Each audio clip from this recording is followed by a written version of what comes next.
Hi, folks. I'm Leanne Little, and I'm owl about stories. I read them, write them, watch them, anything with a story. I absolutely love it. I especially love sharing them with other people, and what better way is there to start than with the classics? They're classics for a reason, right? They're amazing stories and absolutely timeless. Don't forget to hit up all those fancy buttons like, subscribe, follow, share, whatever you need to do. But most importantly, don't be afraid to reach out. I'd love to connect with you, so feel free to leave comments as you'd like, or you can even follow me over on my Buy Me a Coffee page, leannelittle.com, to message directly. So let's continue on with The Count of Monte Cristo by Alexandre Dumas. Chapter 30, the 5th of September. The extension provided for by the agent of Thomson and French, at the moment when Morel expected at least, was to the poor ship owner so decided a stroke of good fortune that he almost dared to believe that fate was at length grown weary of wasting her spite upon him. The same day he told his wife Emmanuelle and his daughter all that occurred, and a ray of hope, if not tranquillity, returned to the family. Unfortunately, however, Morel had not only engagements with the house of Thomson and French, who had shown themselves so considerate towards him, and, as he said, in business he had correspondents, not friends. When he thought the matter over, he could by no means account for this generous conduct on the part of Thomson and French towards him, and could only attribute it to some such selfish argument as this: we had better help a man who owes us nearly 300,000 francs, and have those 300,000 francs at the end of 3 months, than hasten his ruin, and get only 6 or 8% of our money back again. Unfortunately, whether through envy or stupidity, all Morel's correspondents did not take this view, and some even came to a contrary decision. The bills signed by Morel were presented at his office with scrupulous exactitude, and, thanks to the delay granted by the Englishman, were paid by Cockles with equal punctuality. Cockles thus remained in his accustomed tranquillity. It was Morel alone who remembered with alarm that if he had to repay on the 15th the 50,000 francs of Monsieur de Beauville, and on the 30th the 32,500 francs of bills, for which, as well as the debt due to the inspector of prisons, he had time granted, he must be a ruined man. The opinion of all the commercial men was that, under the reverses which had successfully weighed down Morel, it was impossible for him to remain solvent. Great, therefore, was the astonishment when at the end of the month he cancelled all his obligations with his usual punctuality. Still, confidence was not restored to all minds, and the general opinion was that the complete ruin of the unfortunate shipowner had been postponed only until the end of the month. The month passed, and Morel made extraordinary efforts to get in all his resources. Formerly his paper, at any date, was taken with confidence, and was even in request.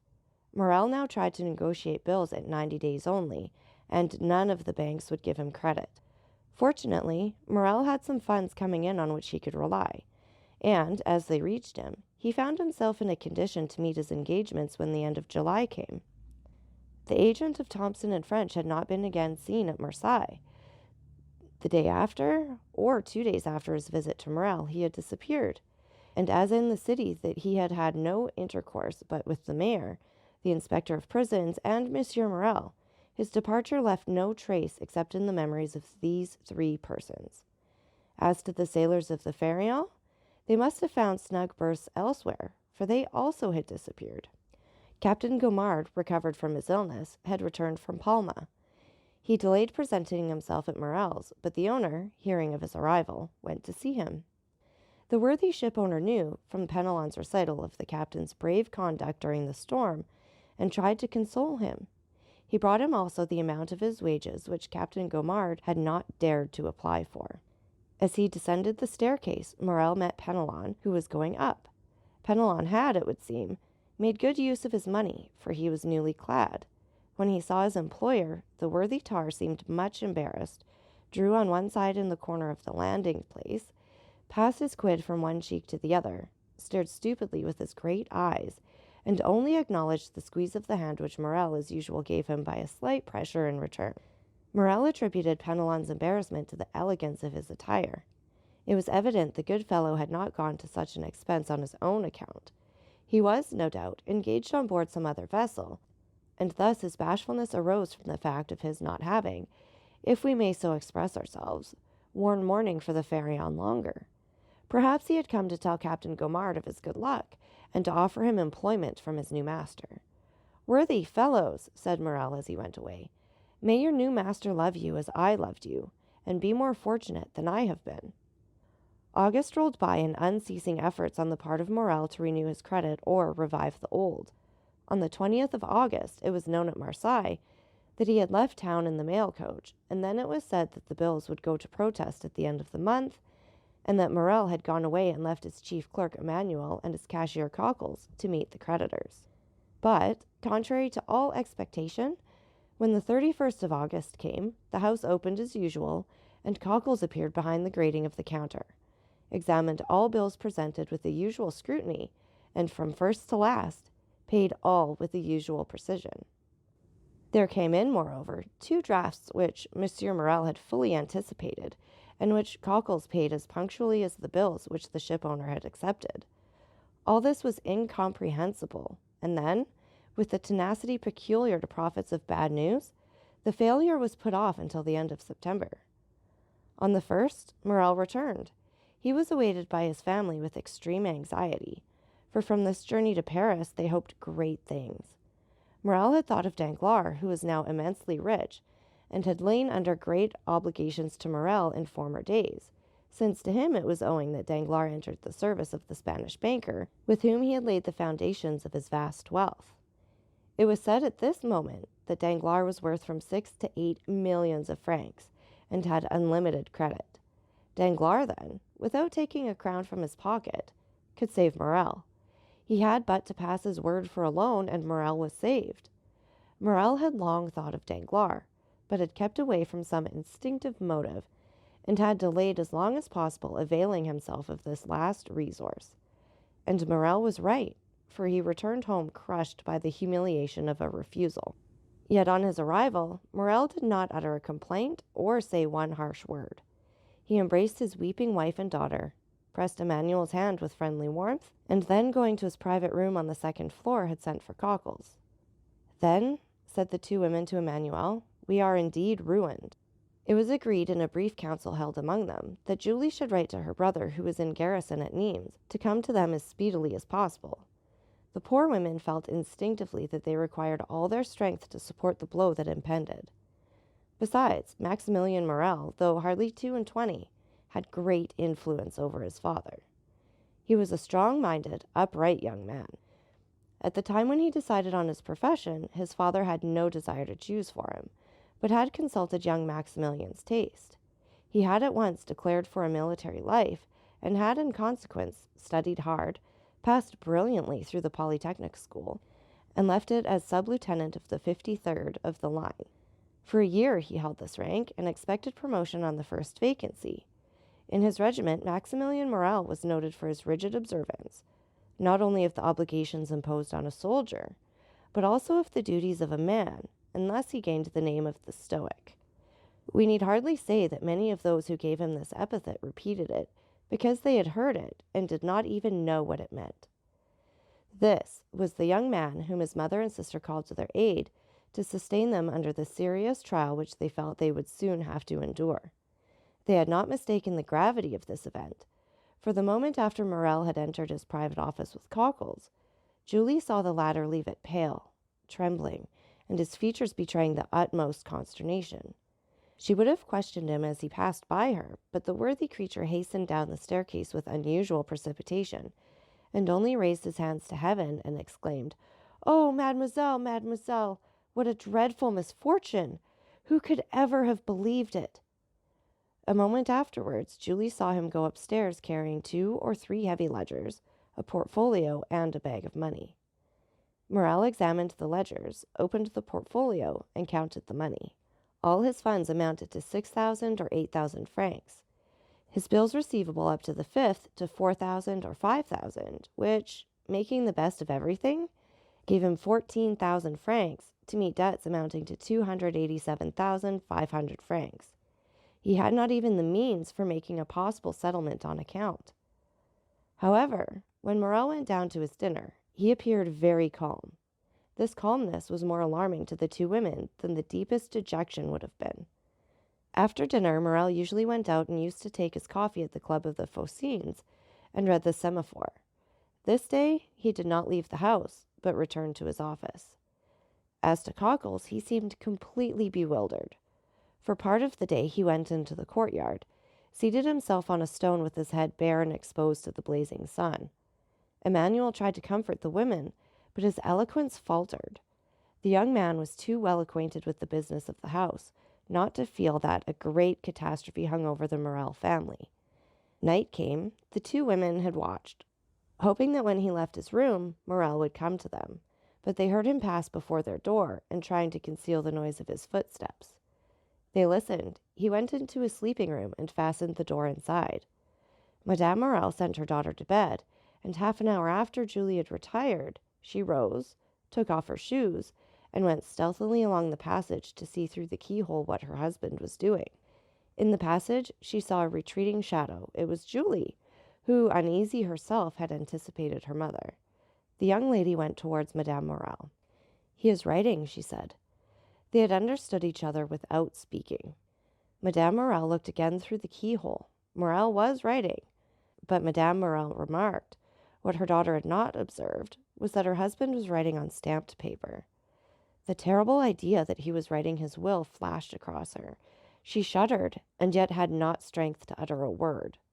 Next day, Monsieur Morel seemed calm as ever, went into his office as usual, came to his breakfast punctually, and then, after dinner, placed his daughter beside him, took her head in his arms, and held her for a long time against his bosom. In the evening, Julie told her mother that although he was apparently so calm, she had noticed that her father's heart beat violently. The next 2 days passed in much the same way. On the evening of the 4th of September, Monsieur Morel asked his daughter for the key of his study. Julie trembled at this request, which seemed to her of bad omen. Why did her father ask for this key which she always kept, and which was only taken from her in childhood as a punishment? The young girl looked at Morel. "What have I done wrong, father," she said, "that you should take this key from me?" "Nothing, my dear," replied the unhappy man, the tears starting to his eyes at the simple question. "Nothing, only I want it." Julie made a pretense to feel for the key. "I must have left it in my room," she said. And she went out, but instead of going to her apartment, she hastened to consult Emmanuel. "Do not give this key to your father," he said, "and tomorrow morning, if possible, do not quit him for a moment." She questioned Emmanuel, but he knew nothing, or would not say what he knew. During the night, between the 4th and 5th of September, Madame Morel remained listening for every sound, and, until 3 o'clock in the morning, she heard her husband pacing the room in great agitation. It was 3 o'clock when he threw himself on the bed. The mother and daughter passed the night together. They had expected Maximilian since the previous evening. At 8 o'clock in the morning, Morel entered their chamber. He was calm, but the agitation of the night was legible in his pale and careworn visage. They did not dare ask him how he had slept. Morel was kinder to his wife, more affectionate to his daughter than he had ever been. He could not cease gazing at and kissing the sweet girl. Julie, mindful of Emmanuel's request, was following her father when he quitted the room, but he said to her quickly, "Remain with your mother, dearest." Julie wished to accompany him. "I wish you to do so," he said.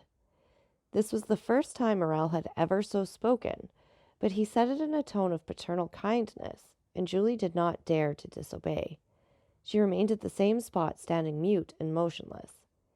An instant afterwards, the door opened. She felt 2 arms encircle her, and a mouth pressed to her forehead. She looked up and uttered an exclamation of joy.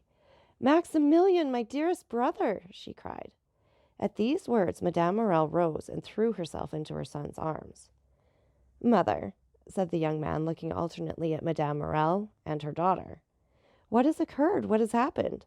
Your letter has frightened me, and I have come hither with all speed." "Julie," said Madame Morel, making a sign to the young man, "go and tell your father that Maximilian has just arrived." The young lady rushed out of the apartment, but on the first step of the staircase, she found a man holding a letter in his hand. "Are you not Mademoiselle Julie Morel?" inquired the man with a strong Italian accent. Yes, sir, replied Julie with hesitation. What is your pleasure? I do not know you. Read this letter, he said, handing it to her. Julie hesitated. It concerns the best interests of your father, said the messenger. The young girl hastily took the letter from him. She opened it quickly and read, Go this moment to the Allée de Meillan, enter the house number 15, and ask the porter for the key of the room on the 5th floor. Enter the apartment, take from the corner of the mantelpiece a purse netted in red silk, and give it to your father. It is important that he should receive it before 11 o'clock. You promise to obey me implicitly. Remember your oath. Sinbad the Sailor. The young girl uttered a joyful cry, raised her eyes, looked round to question the messenger, but he had disappeared. She cast her eyes again over the note to peruse it a second time, and saw that there was a postscript. She read, It is important that you should fulfill this mission in person and alone. If you go accompanied by any other person, or should anyone else go in your place, the porter will reply that he does not know anything about it. This postscript decreased greatly the young girl's happiness. Was there nothing to fear? Was there not some snare laid for her?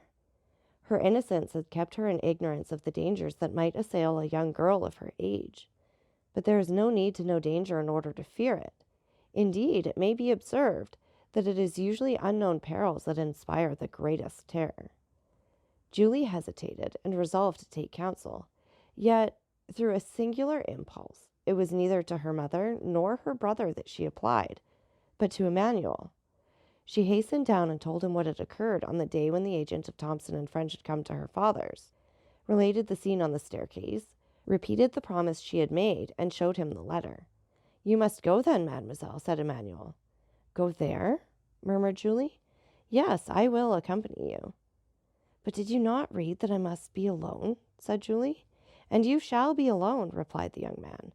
I will await you at the corner of the Rue du Musée, and if you are so long absent as to make me uneasy, I will hasten to rejoin you, and woe of him of whom you shall have cause to complain to me. Then, Emmanuel, said the young girl with hesitation, it is your opinion that I should obey this invitation? Yes.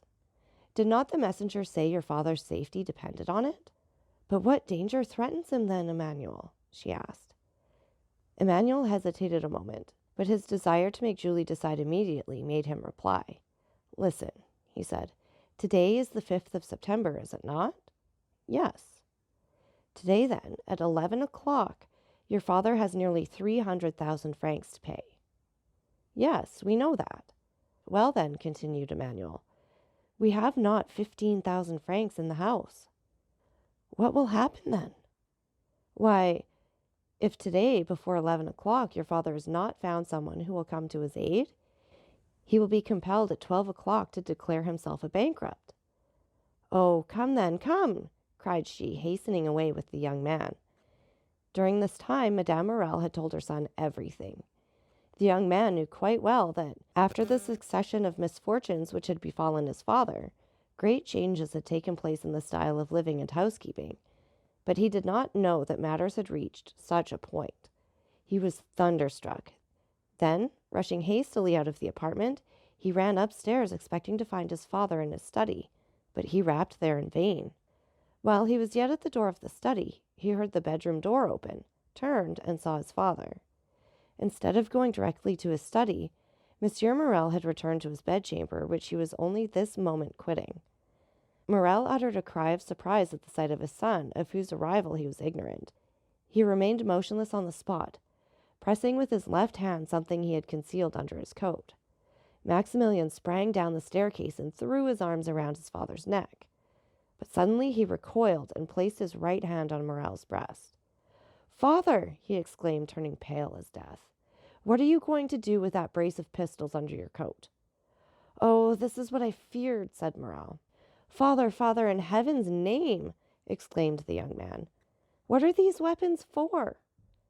"Maximilian," replied Morel, looking fixedly at his son, "you are a man, and a man of honor. Come, and I will explain to you."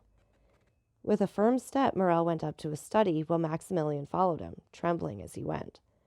Morel opened the door and closed it behind his son. Then, crossing the antechamber, he went to his desk, on which he placed the pistols, and pointed with his finger to an open ledger. In this ledger was made out an exact balance sheet of his affairs. Morel had to pay, within half an hour, 287,500 francs. All he possessed was 15,257 francs. "Read," said Morel. The young man was overwhelmed as he read. Morel said not a word. What could he say? What need he add to such a desperate proof in figures? "And have you done all that is possible, father, to meet this disastrous result?" asked the young man after a moment's pause. "I have," replied Morel. "You have no money coming in on which you can rely?" "None." "You have exhausted every resource?" "All." "And in half an hour," said Maximilian in a gloomy voice, "our name is dishonored." "Blood washes out dishonor," said Morel. "You are right, father. I understand you." Then extending his hand towards one of the pistols, he said, "There is one for you and one for me. Thanks." Morel caught his hand. "Your mother, your sister, who will support them?" A shudder ran through the young man's frame. "Father," he said, "do you reflect that you are bidding me to live?" "Yes, I do so bid you," answered Morel. "It is your duty." "You have a calm, strong mind, Maximilian. Maximilian, you are no ordinary man. I make no requests or commands. I only ask you to examine my position as if it were your own, and then judge for yourself." The young man reflected for a moment. Then an expression of sublime resignation appeared in his eyes, and with a slow and sad gesture he took off his 2 epaulettes, the insignia of his rank. "Be it so then, my father," he said, extending his hand to Morel. "Die in peace, my father. I will live." Morel was about to cast himself on his knees before his son, but Maximilian caught him in his arms, and those 2 noble hearts were pressed against each other for a moment. "You know it is not my fault," said Morel. Maximilian smiled. "I know, father. You are the most honorable man I have ever known." "Good, my son. And now there is no more to be said. Go and rejoin your mother and sister." "My father," said the young man, bending his knee, "bless me." Morel took the head of his son between his 2 hands, drew him forward, and kissing his forehead several times, said, "Oh, yes, yes, I bless you in my own name, and in the name of 3 generations of irreproachable men who say through me, 'The edifice which misfortune has destroyed, Providence may build up again.' On seeing me die such a death, the most inexorable will have pity on you. To you, perhaps, they will accord the time they have refused to me. Then do your best to keep our name free from dishonor. Go to work, labor, young man, struggle ardently and courageously. Live, yourself, your mother and sister, with the most rigid economy, so that from day to day the property of those whom I leave in your hands may augment and fructify. Reflect how glorious a day it will be, how grand, how solemn, that day of complete restoration on which you will say in this very office, 'My father died because he could not do what I have this day done. But he died calmly and peaceably, because in dying he knew what I should do.'" My father," cried the young man, "why should you not live?" "If I live, all will be changed. If I live, interest would be converted into doubt, pity into hostility. If I live, I am only a man who has broken his word, failed in his engagements, in fact, only a bankrupt. If, on the contrary, I die, remember, Maximilian, my corpse is that of an honest but unfortunate man. Living, my best friends would avoid my house. Dead, all Marseille will follow me in tears to my last home. Living, you would feel shame at my name. Dead, you may raise your head and say, 'I am the son of him you killed,' because for the first time he has been compelled to break his word." The young man uttered a groan, but appeared resigned. "And now," said Morel, "leave me alone and endeavor to keep your mother and sister away." "Will you not see my sister once more?" asked Maximilian. A last but final hope was concealed by the young man in the effect of this interview, and therefore he had suggested it. Morel shook his head. "I saw her this morning and bade her adieu." "Have you no particular commands to leave with me, my father?" inquired Maximilian in a faltering voice. "Yes, my son, and a sacred command. Say it, my father.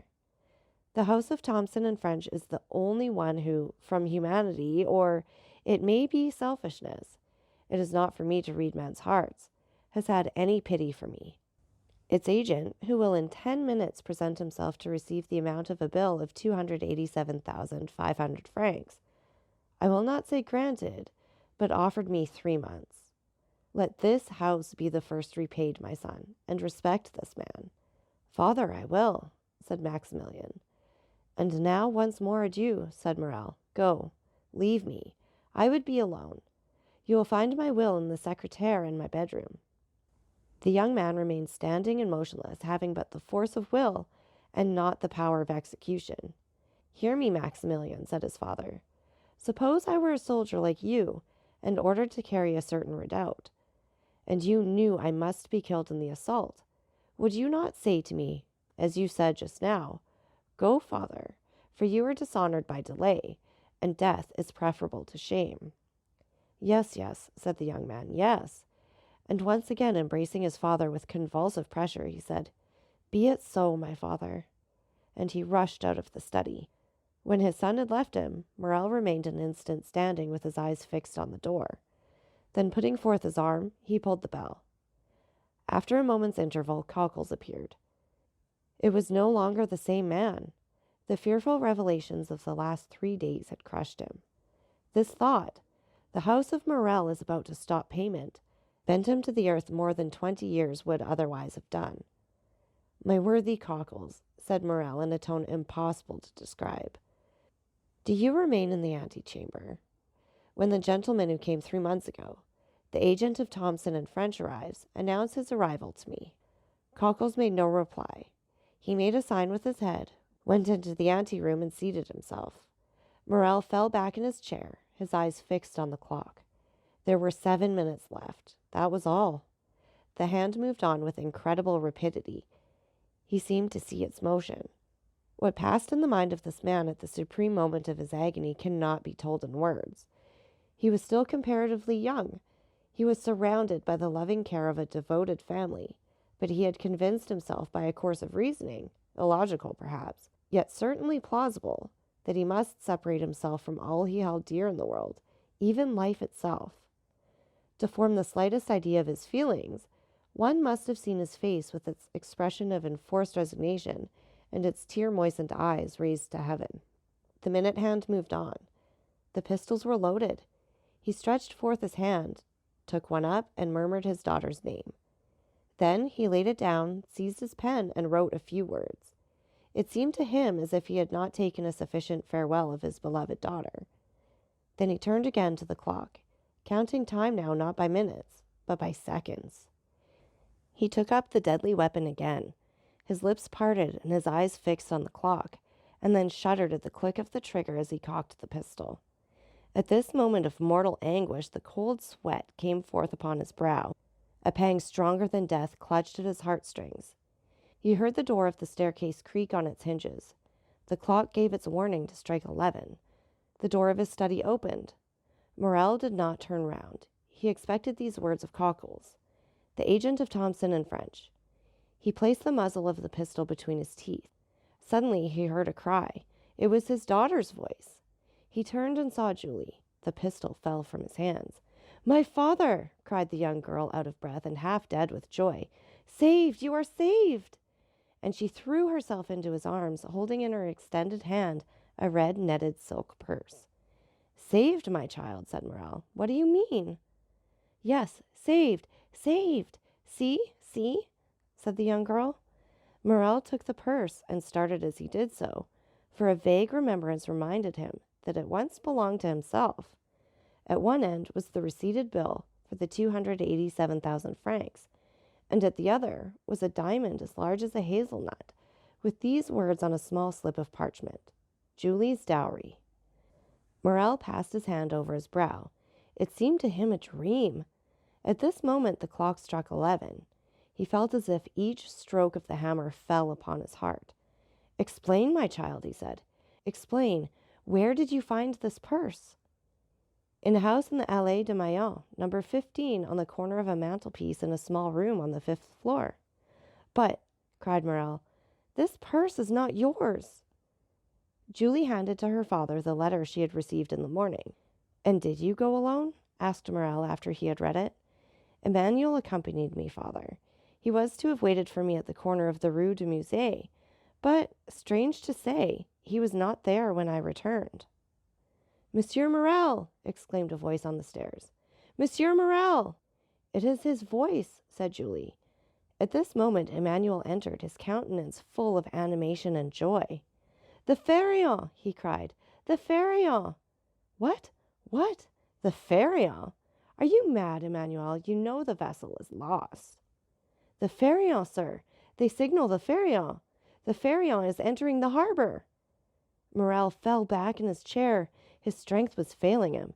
His understanding, weakened by such events, refused to comprehend such incredible, unheard-of fabulous facts. But his son came in. Father, cried Maximilian, how could you say the Pharaon was lost? The lookout has signaled her, and they say she is now coming into port. My dear friends, said Morel, if this be so, it must be a miracle of heaven. Impossible, impossible. But what was real, and was not less incredible, was the purse he held in his hand, the acceptance receipted, the splendid diamond. Ah, sir, exclaimed Cockles, what can it mean? The Pharaon. Come, dear one, said Morel, rising from his seat. Let us go and see, and heaven have pity upon us if it be false intelligence. They all went out, and on the stairs met Madame Morel, who had been afraid to go up into the study. In a moment they were at the Canebière. There was a crowd on the pier. All the crowd gave way before Morel. The Pharaon! The Pharaon! Said every voice.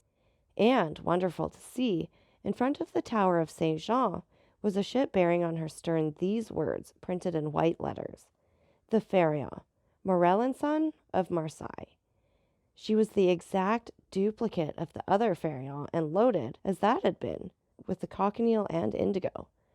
She cast anchor, clewed up sails, and on the deck was Captain Gaumard giving orders, and good old Penelon making signals to Monsieur Morel.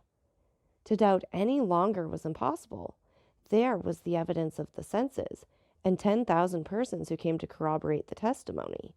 As Morel and his son embraced on the pierhead, in the presence and amid the applause of the whole city witnessing this event, a man, with his face half covered by a black beard, and who, concealed behind the sentry box, watched the scene with delight, uttered these words in a low tone. Be happy, noble heart. Be blessed for all the good thou hast done, and wilt do hereafter. And let my gratitude remain in obscurity, like your good deeds. And with a smile expressive of supreme content, he left his hiding place, and without being observed, descended one of the flights of steps provided for debarkation, and hailing 3 times, shouted, Jacopo! Jacopo! Jacopo! Then a launch came to shore, took him on board, and conveyed him to a yacht splendidly fitted up, on whose deck he sprung with the activity of a sailor. Thence he once again looked towards Morel, who, with weeping with joy, was shaking hands most cordially with all the crowd around him, and thanking with a look the unknown benefactor whom he seemed to be seeking in the skies. And now, said the unknown, farewell kindness, humanity, and gratitude. Farewell to all the feelings that expand the heart. I have been heaven's substitute to recompense the good. Now, the God of vengeance yields to me his power to punish the wicked. At these words he gave a signal, and, as if only awaiting this signal, the yacht instantly put out to sea. So that's it for this chapter. And again, take a minute to like, subscribe, and share. And don't forget that I love hearing from all of you. So please leave any comments you'd like, or you can follow me over on my Buy Me a Coffee page, leannelittle.com. That's LIANELITTLE.com. And thank you so much for listening. Remember, it's Owl About the Story. Have a great day.